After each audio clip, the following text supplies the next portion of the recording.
संघ है संघ प्लेटीहेल्मिन्थीज अर्थात चपटे कृमि। बच्चों नाम कैसे आया है, तो ये ग्रीक वर्ड है प्लेटीज। प्लेटी का मतलब होता है ब्रॉड और फ्लैट, और हेल्मिन का मतलब होता है ग्रीक में वॉर्म, अर्थात फ्लैट वॉर्म। ऐसे वॉर्म ऐसे कृमियां जो कि चपटे होते हैं, पृष्ठ और वक्ष दोनों सतह से चपटे होते हैं। और अगर डायग्राम देखें तो आपको पता चल जाएगा। आइए इस संघ के कुछ लक्षणों को पढ़ते हैं।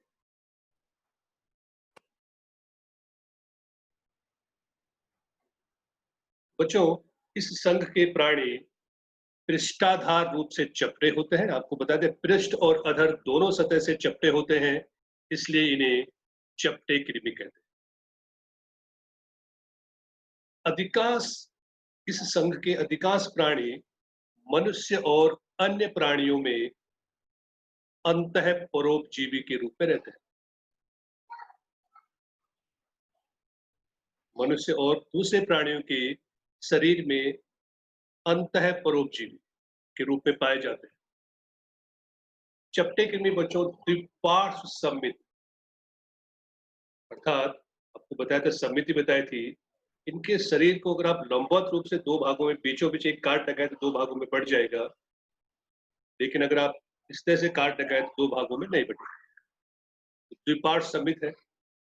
त्रिकोणिकी याद रखना, अब यहाँ पे 3 गर्भ स्तर बन गए हैं तो त्रिकोणिकी है, लेकिन अप्रगुही है, इसमें गुहा नहीं होगी। त्रिकोणिकी है लेकिन अप्रगुही है, और इसमें अंग स्तर का शरीर संगठन पाया जाता है बच्चों। ठीक है, किस स्तर का? अंग स्तर का संगठन पाया जाता है। जो परजीवी प्राणी है उसमें अपने होस्ट, अपने यजमान से चिपकने के लिए या तो अंकुश होते हैं या चूसक पाए जाते हैं, या तो हुक होंगे या हॉस्टोरिया होंगे। अपने होस्ट से चिपकने के लिए या पोषक पदार्थों का, पोषण पदार्थों का ग्रहण करने के लिए तो इनमें अंकुश पाए जाएंगे या इसमें चूसक पाए जाएंगे। कुछ चपटे कृमि ऐसे होते हैं जो खाद्य पदार्थों को परकुश से सीधे अपनी शरीर की सतह से अवशोषित कर लेते हैं। इनमें चूसक नहीं होगा, इस शरीर की सतह से भोजन का अवशोषण कर लेंगे। कहां से? परकुश से, मतलब अपने यजमान से। अब बच्चों इसमें एक विशेष प्रकार की कोशिकाएं होती हैं जिन्हें आप ज्वाला कोशिका या फ्लेम सेल कहते हो, जिनका काम है क्या करना? जैसे हमारे शरीर में किडनी होती है, इनके शरीर में ज्वाला कोशिकाएं होती हैं जो परासरण नियंत्रण और उत्सर्जन में सहायता करती है। परासरण नियंत्रण अर्थात शरीर में कितना पानी होगा और कितना पानी नहीं होना चाहिए उसका नियंत्रण करेगा, और उत्सर्ग द्रव्यों को शरीर से बाहर निकालने का काम करेगा कौन? ज्वाला कोशिकाएं, फ्लेम सेल। प्रजनन की बात करें तो नर मादा अलग नहीं होते हैं, उभयलिंगी प्राणी है। निषेचन आंतरिक होता है, अर्थात अंड कोशिकाओं का जो फलन होगा वो शरीर के अंदर। परिवर्धन में बच्चों बहुत सी लार्वा अवस्थाएं पाई जाती, अर्थात इनका जो परिवर्धन है, विकास है, वो अप्रत्यक्ष होता है क्योंकि लार्वा अवस्थाएं पाई जाती। इसका एक एग्जाम्पल है प्लेनेरिया, जिसमें पुनर्उद्भवन की क्षमता होती है।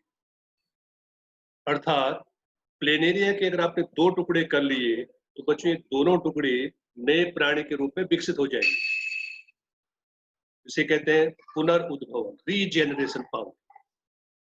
तो प्लेनेरिया आपको याद रखना है किसके लिए? पुनर्उद्भवन की क्षमता के। एग्जाम्पल है बच्चों टीनिया, फीता कृमि। अगर आप डायग्राम देखिए, ये टीनिया, फीता कृमि है ना बच्चों, कृमिया होती है, उसमें से एक ये भी है फैसियोला, पर्ण कृमि, इसे यकृत कृमि भी कहते हैं। इसमें आपको एक एग्जाम्पल याद रखना है, दूसरा शरीर का जो दैहिक संगठन है वो याद रखना है, द्विपार्श्व समित है, त्रिकोणिकी, अपरगुही है, अंग स्तर का संगठन पाया जाता है, और मेन ज्वाला कोशिकाएं बच्चों 1 मार्क्स के लिए क्वेश्चन आता है फ्लेम से। एग्जाम्पल याद कर लो, एग्जाम्पल फोटो आप देख सकते हो। ठीक है, ये हो गया बच्चों प्लेटीहेल्मिन्थेस, नाम कहाँ से आया है और इसके कौन कौन से आपको लक्षण लिखने हैं वो मैंने आपको पॉइंट वाइज लिख दिए, आपको यही पॉइंट आपको अपनी नोटबुक में लिख के याद कर देने। अगला संघ है थोड़ा सा विकसित हो गया, कैसे? त्रिकोण की है, लेकिन जो ये अपरघुई था बच्चों, वहां पे झूठी शरीर गुहा बन जाएगी, फॉल्स सीलोम बने, इसे सीडो सील कहते हैं या कूट प्रगुहा कहते हैं। नेक्स्ट है, और वो संघ है कौन सा? गोल कृमि, एसके हेलमेंथीज और निमेट हेलमेंथीज।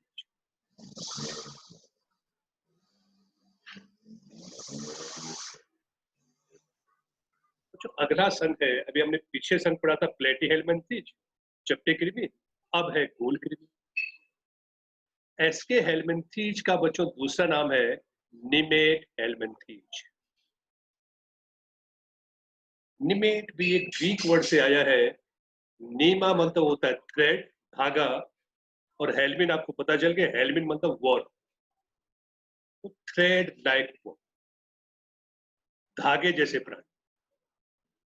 तो आप बोलोगे धागे जैसे है तो इसे गोल गोल कृमि क्यों कर रहे हैं? तो बच्चों अगर आप इसका एक अनुप्रस्थ काट काटे तो आपको एक गोल दिखाई देगा, इसलिए इनको कहते हैं गोल कृमि। ठीक है, जैसे आप इनका डायग्राम देखो तो ये देखो गोल कृमि, पूरा सिलेंडर आकार का गोल है, इसको अगर आप ऐसे काटो तो पूरा आपको राउंड दिखेगा, पूरा रिंग दिखेगा। ठीक है, अब इसके कुछ लक्षण हैं इस संघ के, वो पढ़ लेते हैं।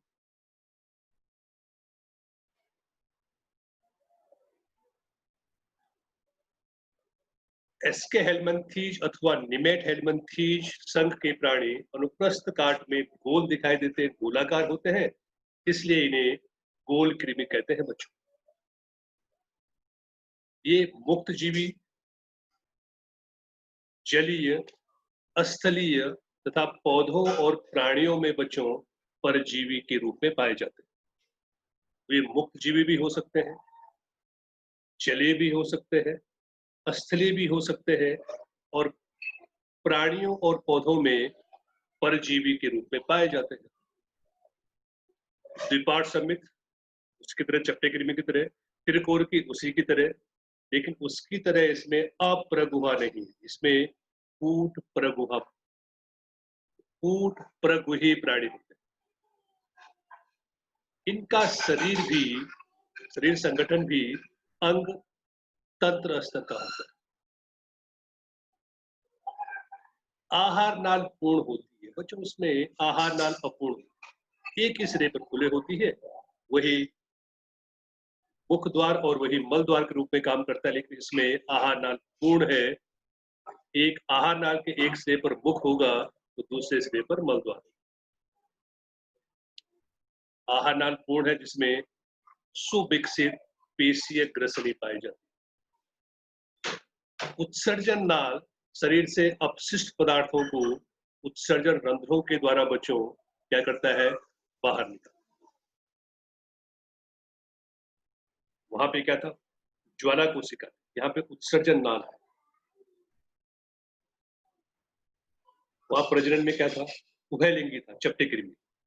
गोल कृमि एक लिंगी होते हैं, नर अलग होता है और मादा अलग होती है। प्राय मादा जो है वो नर से बड़ी होती है। निषेचन यहाँ पे भी आंतरिक होता है, परंतु जो डेवलपमेंट है, परिवर्धन है, वो प्रत्यक्ष भी हो सकता है, अर्थात जो शिशु अवस्था है वो अपने पैतृक जैसी दिखाई देगी, या अप्रत्यक्ष हो सकता है, अर्थात जो शिशु अवस्था है वो अपने पैतृक जैसी नहीं दिखाई देगी, वयस्क अवस्था जैसी नहीं दिखाई। एग्जाम्पल एस्करिस है बच्चों, एस्करिस, बुचेरिया, ये बुचेरिया, फाइलेरिया कृमि, एलिफेंटासिस हाथी पाँव होता है बच्चों, और इंसाइलोस्टोम अंकुश के, ठीक है। ये है गोल कृमि, संघ गोल कृमि, एस्के हेलमिंथीज अथवा निमेट हेलमिंथ। थोड़ा सा अगर आप दोनों में अगर आप अंतर लिखे तो आपको ये ज्यादा जल्दी याद हो जाए। पॉइंट मैंने लिखे हुए, आपको दोनों कृमियों में अंतर लिखे, ये भी कृमि है, ठीक है बच्चों। चलिए नेक्स्ट संघ है हमारा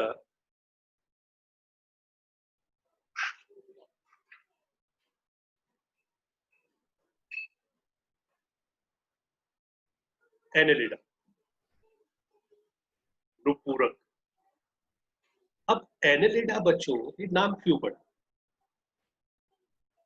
एक लैटिन वर्ड है, ग्रीक लैटिन वर्ड है एनेलस। एनेलिडा एनेलस से आया है। एनेलस का मतलब होता है रिंग, छल्ले, जैसे ये है ये छल्ले। इन रिंग को लैटिन भाषा में एनेलस कहते हैं, और ईडियोस को बच्चों फॉर्म कहते हैं, अर्थात रिंग फॉर्म। तो जो प्राणी रिंग फॉर्म में होंगे, जिन प्राणियों में रिंग फॉर्म पाया जाएगा, उन्हें एनेलिडा कहेंगे। एनेलिडा दो वर्ड से मिलकर बना है, दो लैटिन वर्ड है, एनेलस और ईडोड, ईडोज, एनेलस और ईडोज, एनेलिडा। इसमें एनेलस का मतलब होता है रिंग, और ईडियोस का मतलब होता है फॉर्म। ये प्राणी में क्या होगा, रिंग जैसी संरचनाएं पाई जाएंगी। अगर आप इसको देखें बच्चों,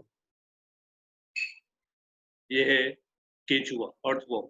इसमें देखो ये रिंग, जो रिंग दिख रही है यहाँ पे, ये रिंग जैसी इसमें छल्ले पाए जाते हैं। प्रत्येक खंड में रिंग जैसे छल्ले पाए जाते हैं। तो जिन प्राणियों में छल्ले जैसी रचना पाई जाती है, रिंग जैसी रचना पाई जाती है, उनको क्या कहोगे बच्चों? एनेलिडा। संघ एनेलिडा। अब इसके देखते हैं बच्चों लक्षण।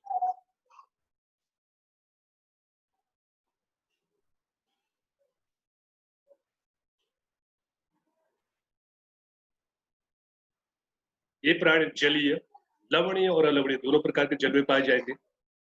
स्थलीय, स्वतंत्र जीवी और कभी कभी बच्चों परजीवी होते हैं,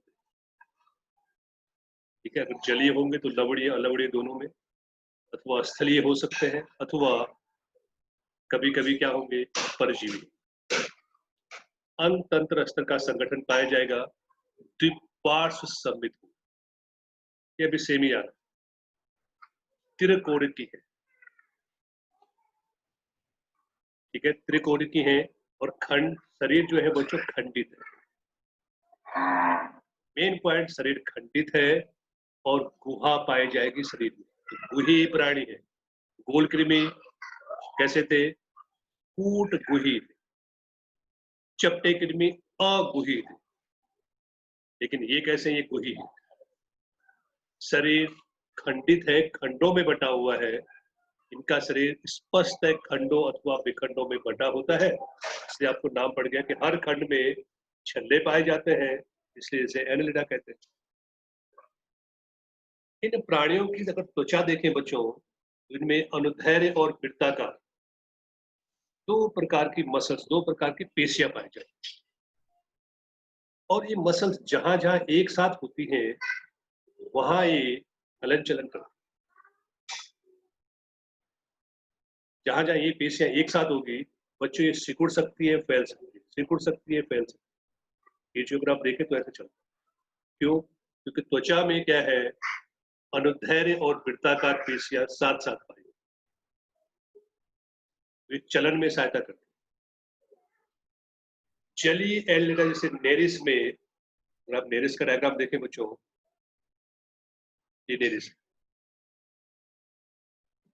इसमें पार्श्व उपांग पाया, मुझे बहुत बार देखा होगा, निकल जाते हैं कभी, कान खजूरा, ठीक है। तो पार्श्व उपांग पैरापोडिया पाए जाते हैं जो तैरने में भी सहायता करते हैं, जलीय प्राणी है तो तैरने में भी सहायता करते हैं पार्ट्स पर। पैरेज इंपॉर्टेंट चीज बच्चों की परिसंचरण तंत्र बना और पहली बार ही बंद प्रकार का बन गया, बंद परिसंचरण तंत्र उपस्थित हो। ठीक है, अब आपको तंत्रों के बारे में धीरे धीरे एक एक करके तंत्र बढ़ाते चले जाना। अभी तक तंत्र नहीं था, अब तंत्र आया, बंद परिसंचरण तंत्र। उत्सर्जन तंत्र में नेफ्रिडिया पाए जाते हैं, वृक्कक पाए जाते हैं। 3 प्रकार के, अगर आप पढ़ेंगे बाद में जब केचुआ पढ़ेंगे, वृक्कक पाए जाते हैं जो उत्सर्जन का काम करते, वृक्क नहीं वृक्कक, नेफ्रिडिया, और एक वचन है नेफ्रिडिया। वृक्कक का काम क्या है? जो ज्वाला कोशिकाओं का काम था, जो उत्सर्जन नाल का काम था। ज्वाला कोशिकाएं किसमें? चपटे कृमि में। उत्सर्जन नाल किसमें? गोल कृमि में। और वृक्कक किसमें? नेफ्रिडिया किसमें? एनेलिडा। क्या करेंगे? प्रासरण, नियमन और उत्सर्जन का कार्य। तंत्रिका तंत्र, वापस तंत्र आया देखिए। एक जोड़ी कोशिकाएं, एक गैंग्लियन कहते हैं बच्चों, ठीक है। एक जोड़ी कोशिकाएं होती है जो पार्श्व तंत्रिकाओं द्वारा दोहरी अधर तंत्रिका रज्जु से जुड़ी होती है।